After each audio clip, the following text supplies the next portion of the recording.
What up, gang? This is Derek with Central Coast Disc Golf. I'm here with the one and only Nate Sexton. Hey everybody. Why don't you tell us where we are right now? We're at Huntington Beach Disc Golf Course in Southern California. I think this is the second ever disc golf course installed in 1976. And what are we doing here? We're here for the McBee's Challenge. Spin it. Spin it. There you go.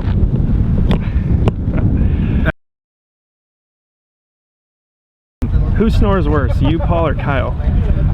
Nobody snores really bad, but probably Kyle, if I had to pick one. But he sleeps closer to me. Paul and I are at opposite ends of the trailer. Do you feel obligated to throw your personally stamped Firebirds, or do you prefer old ones or different plastic ones? Well, my signature Firebirds are modeled off of the 11-time Firebirds that were in my bag. I literally handed them to the guys at Innova and said, could you make a Firebird that feels like this? So I like the way they came out. I currently have one in my bag. I don't know if obligated is the right word. I feel excited to have the opportunity to throw my Firebirds. Nice. What is more important in landing your first sponsorship? Keeping your head down and training hard, or winning a few open tournaments, or meeting the right people and selling yourself as an asset?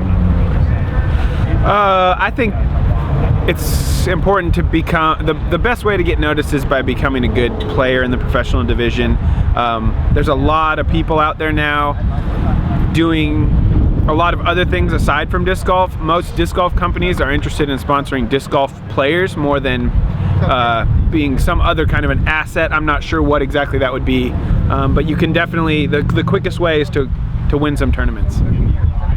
After watching footage from the Nick Hyde Memorial Tournament, I noticed you were throwing fewer sidearms, and I don't think I saw you throw one of your orcs. Is this a change dictated by the course, or more in general by your playing style? The orc has been taking a vacation out of my bag because it's been so windy in Texas, in Kansas, even in Iowa. It was very windy. So the orc for me is a disc I like to shape kind of through woods shots, shorter throws. I don't really like to, I can't really trust it on a full power throw through a lot of wind. So the orc was not in my bag during Nick Hyde. As far as less sidearms, I am trying to play a little bit more aggressive and throw a little bit more, go for more birdies, play a little bit less safe golf. So that might have been partially some of that, or also just the fact that the course didn't set up as well for sidearm. Do you think touring with Paul has made you a better player and vice versa? Hopefully. I think I'm definitely learning new things, and I think by the end of this season I'll be playing the best I've ever played. I'm not sure I'm there yet. I'm getting used to playing on the road, and I've had some pretty good finishes so far, but I feel confident that I'll keep learning and keep growing as a player as we play all these tournaments all over the place. So what in your game has improved as a result of this touring season? I think right now I'm doing a better job committing to my power backhand game and playing a little bit more carefree, I guess, or just going after birdies more than I'm worried about avoiding bogeys. My general style has more to do with avoiding bogeys and getting birdies where I can. I'm kind of trying to switch that because you can't beat Paul playing that way. You have to really go for pretty much everything and find that day when everything's working, and that's the day that I'll be able to keep up with him, I hope. That guy. That guy over there, yeah. How many times do you spin your putter before taking your putt? It depends how important the putt is. How many times have you spun your putter in your total career? 30,000. Summarize your practice routine. My practice routine is not consistent exactly. I mean, some days I practice putting, some days I practice backhand, sometimes forehands. For me, for putting, a drill I like to do is to putt with two putters, and if I make both, I'll go one step farther away. If I miss one, I stay the same distance I was. If I miss two, I go one step closer. So I'll just do that for 20-30 minutes sometimes, practice some putting. Other than that, I'm just playing courses, trying to take new different lines, work in new discs, go to a field sometimes and just throw. What is one thing about disc golf you think should be improved? Improved. I think eventually I think it'll be important to have a little bit more continuity with our tour. So a little bit more in the way of standards for A-tier and national tour events, so you know what you can expect when you get there. And we already have some of that, but I think more of that is going to be in the future, and also just more of a tour that makes more geographical sense would be great, so that we don't have to drive quite as far quite as often.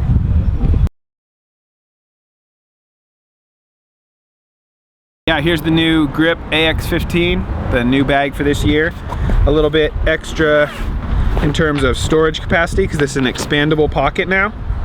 So you get a little bit more room there. The pocket actually opens over here. Great for a rainy day. Have a little more room for jackets and things. As far as this compartment, it's holding probably about 3 discs more than it used to. I think I have about 20 in here now. Yep, 20. This pocket holds 3 easily now, where it used to only hold 2. The rain fly has moved. It's located down here in this little zipper pouch. The water bottle holders are slightly bigger, so you don't have to jam in the 32 ounce or 40 ounce size quite as much. They fall in a little bit easier. And I think that's about it for changes to the new bag. Thanks.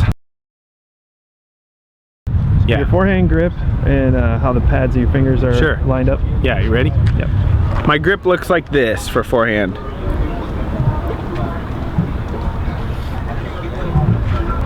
There we go. And then flip it up again. All right. Forehand grip. Yeah, maybe we could see you throw. That'd be cool. Sure. When throwing forehands, different players use different parts of their body to get distance: hips, shoulders, arms. What's your secret combination? Where do you feel the most power is being generated? I think for me it's a close call between the arm and the hips. I think those are where most of the power comes from. I use footwork that I always call it the Sexton hop, because I don't see too many people using it, and that's one of the ways that I feel like I generate power. I can show you really quickly if you'd like. The basic idea for the footwork for me is I'll take a left foot step, and then I go right foot, go. So that's the hop part. I go left, right, throw. So I feel like it kind of helps. I kind of get into a sort of a baseball pitcher motion, and then that hop kind of builds up my momentum a little bit to where I can really come down onto my front foot with some force and bring the hips through and throw the disc from there. Happy belated birthday. As a child of the 80s, what was your favorite movie? Oh man. From your childhood. From my childhood. I definitely watched The Lion King a lot as a kid, and Teenage Mutant Ninja Turtles. I went to your McVee's Challenge in North Carolina. The clinic was awesome, but forgot a question. What's the fitness routine like for a touring pro? What do you do to stay in shape and peak form? Well, I need to do a better job of that. Being on the road is the hardest thing I've found so far, is just finding healthy food and time to really get exercise in, because we're always kind of have to be a little bit worried about getting sore for the tournament that's 2 days away all the time. So, but in the off season, I was trying to run, lift weights, just normal stuff to just stay in general good health. I hope that's a big goal of mine this off season, is to lose a little bit of weight and get a little bit more explosive with a little bit of weightlifting and losing a little bit of weight, so I can be lighter on my feet and really hopefully build up a little more distance. Core strength, obviously important. General cardiovascular health, I guess. I don't know. What are your top 3 tips for beginners? Top 3 tips for beginners. I would say start with a mid-range or putter that's kind of a flippier flying disc, and just throw that one when you're first starting out. Learning how to throw that flat and straight is going to help you a lot. When I taught classes at Oregon State University for 6 weeks, my students could only use the R Pro Dart from Innova. I have one somewhere here, right here. This guy, really nice straight flyer. I use this in my tournament bag all the time, and it's something that you can't get away with bad form when you're throwing a disc like this. It will tell you when you have bad form by wobbling and hitting the ground or doing all kinds of stuff, where a driver with a lot of stability can mask those problems in your form and teach you some bad habits. So that'd be one tip, is start with a flippier mid-range. Second tip would be, don't be afraid to ask other players that are better than you tips, and also to just go out and try to play golf with some other players. A great way to do that is kind of casual leagues and things around the city that you live in are going to attract some more serious players. Almost everybody you're going to meet in disc golf is going to be a nice person, willing to help you out, and you can learn a lot just from talking to players that have more experience than you. And I got to think for my third one. I guess my third tip would just be, once you do get a driver, throw backhand and forehand, because I like doing that. I think it's really good to have command of both spins, counterclockwise and clockwise. So I would say work on both throws. When are you putting the basket and the stump on hole 12 at Adair? And when is the tee pad for 13 going in? Well, I live in North Carolina now, and I have for about 10 months. So you've probably been there much more recently than I have. I hope the cement tee will be soon. I'm not sure the stump thing is ever going to happen. We'll see. It's kind of a weird question if you don't want to answer it. Bring it on. Aliens have landed on Earth and asked you to tell them the raunchiest joke the Earth has to offer. Do you play it safe with some PG-13 version of the Aristocrats, or do you risk your sponsorship and tell a raunchy joke? I actually don't think I know any raunchy jokes. Like, no, who actually even knows jokes?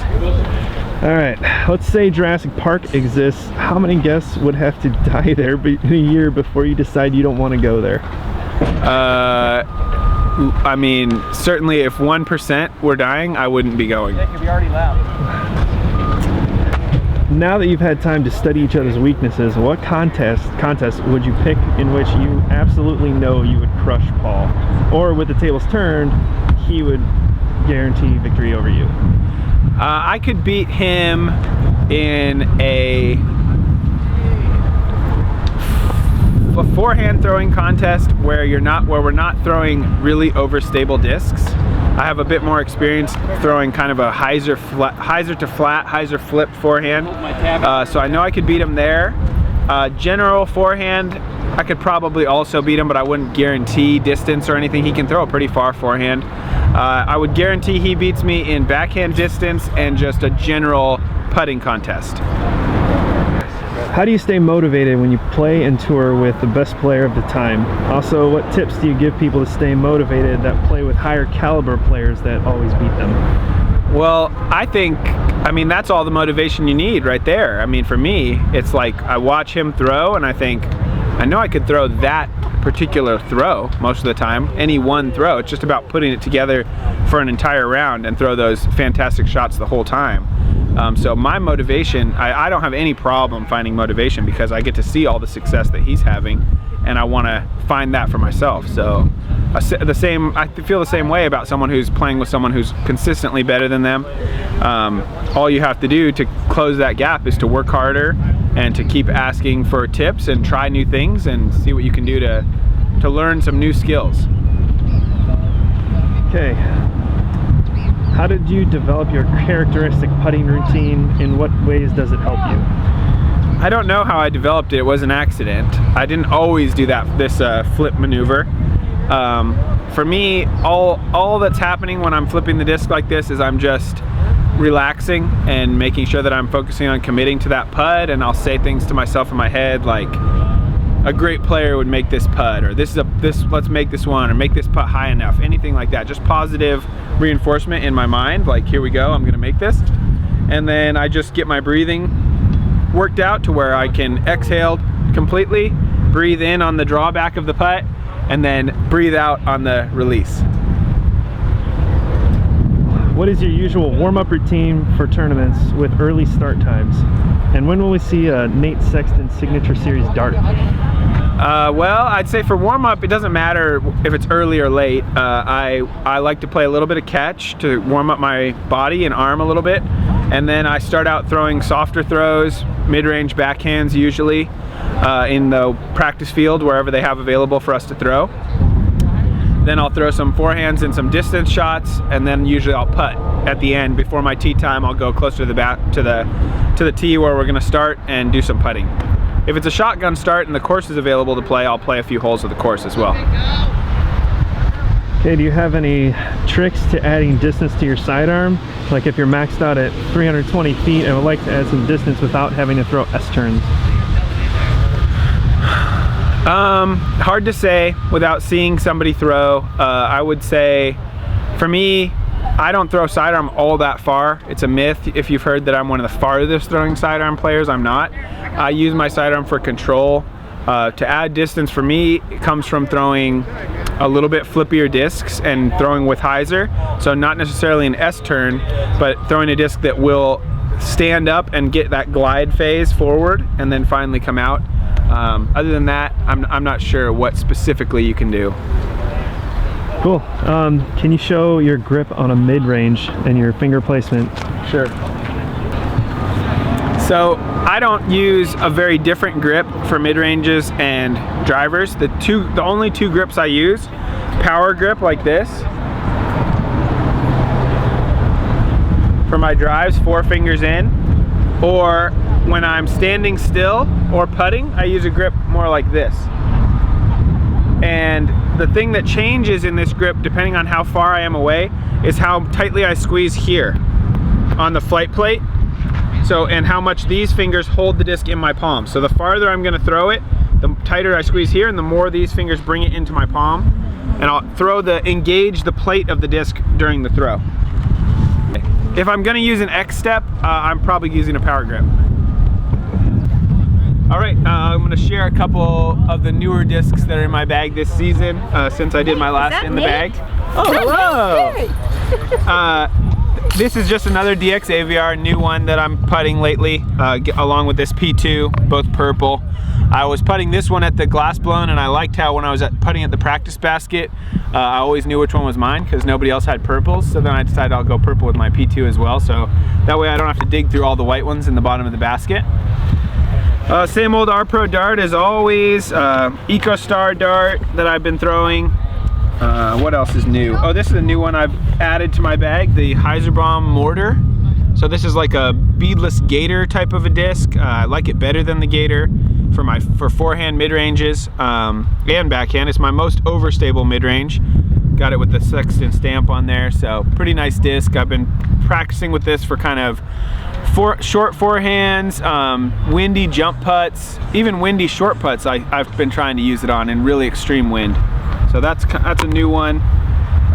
Shark 3, Champion Shark 3, second most overstable mid-range I'm using right now. I like the grip on it. It doesn't fly all that different than just a very overstable rock for me, so I'm using that this season. These are 2 rocks, a McPro rock and a Glow rock. Been throwing a little bit of the Wraith for some forehands. That's kind of new. Got my old trusty Orc like always. This one I just added to my bag yesterday. I'm not sure if it'll be in my tournament bag or not, but the new Champion T-Bird 3. Nice feeling plastic and good straight flyer right out of the box. So that's a new one. Obviously, the Sexton Firebird, that's new, and I've been liking throwing this one. It's kind of right in between the 2 Glow Firebirds that I've always had. So this is probably the flippiest now. This one's in the middle, and then this one is still my most overstable. Thunderbird. Paul got me turned on to the Thunderbirds, so I'm using these now. I like this one just for your general backhand middle distance type of shots. Anywhere from 300 to probably, well, really 250 to probably out to 380 or 400, up to that kind of range. I'll throw something like that. This is old Destroyer, T-Bird, Leopard, Sidewinder, Excalibur, Discmania DD, Destroyer, Destroyer, Destroyer. So yeah, that's all. These ones have all been in my bag for some time. So thank you. Yeah. And plus, right here, you have a little. Yeah, I don't know if you want to put anything in there, but you could. Sharpie. Yeah, you could. Especially